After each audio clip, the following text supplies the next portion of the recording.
Hey everybody, Jeff here, Aromatics. Hope everybody is doing well. So today I'm going to do something a little different from my usual pipe tobacco reviews and working on my cigar journal. And I'm going to talk about Tampers and tamping pipe tobacco.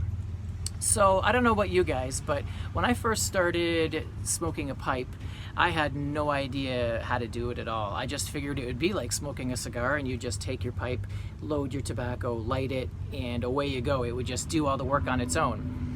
But as most of you know, smoking a pipe is a totally different animal and experience than a cigar. So anyway, that's what I tried to do for a while, and it was a frustrating experience. Just imagine, not knowing how to pack a pipe, let alone knowing that you have to tamp it, made for a frustrating experience at first. But eventually, searching the internet and doing some studying, I realized that you had to tamp the tobacco. And at first, it was kind of a letdown, because for me, I was used to cigars. I didn't want to have to fiddle and mess around. I just wanted to smoke. But the things that I found frustrating at first was actually something that I enjoy and wouldn't want to go without now that I smoke a pipe. It's all part of that ritual.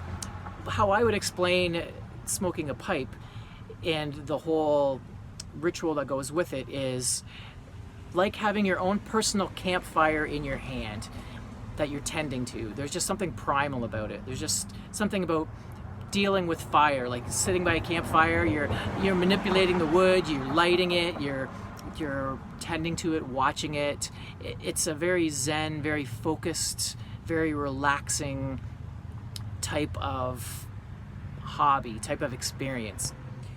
So the question is, why tamp?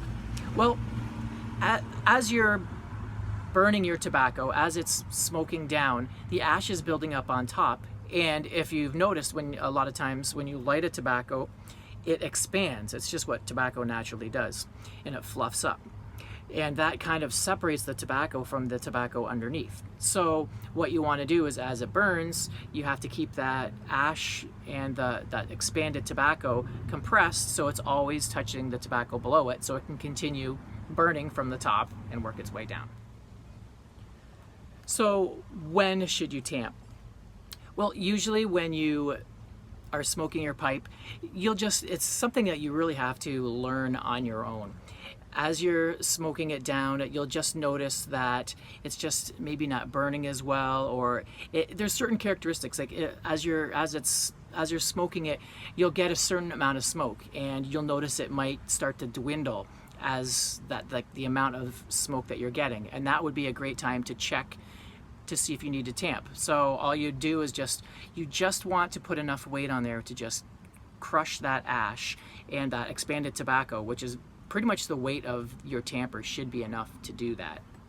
Another time that I like to tamp is the way that I pack is usually on the loose side. So sometimes as I'm smoking it, it'll actually get a little looser than I like. So I will use the tamper to adjust, and that would be one time where you'd want to put a little bit more pressure on the tobacco. That is something you have to learn, and you'll feel the draw, and you'll know whether or not you're tamping it too much or not enough. Another time that I like to tamp is sometimes I'm just busy doing other things and I smoke really slow, and often my pipe goes out. So usually that's a good time to tamp your tobacco, and even sometimes you might notice it's burning maybe on one side or down the middle. So then you can just take your tamper and just adjust that tobacco a little bit so it's nice and flat again on top.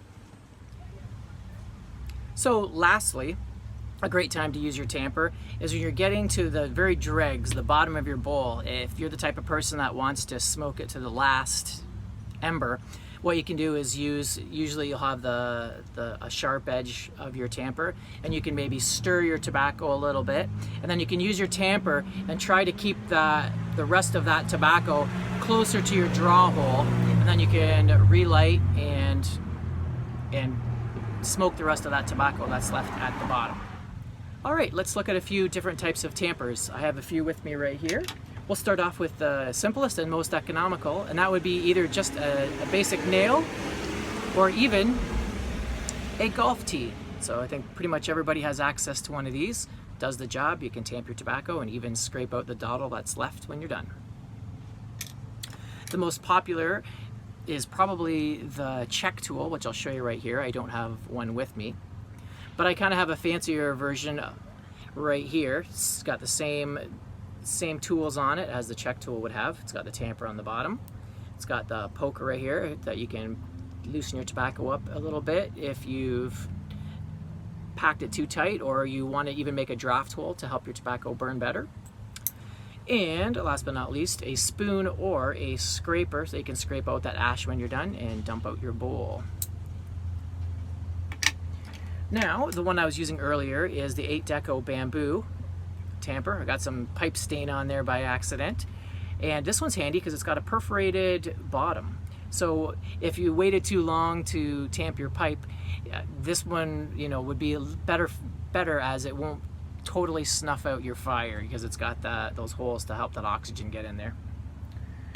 Another 8 Deco one that I have, probably my favorite tamper, is this one right here. It's a little bit prettier. It's got that nice marble body to it. Spoon on that end. Also a perforated bottom. And this one you can actually pull it on twist, and it's got that scraper and the poker.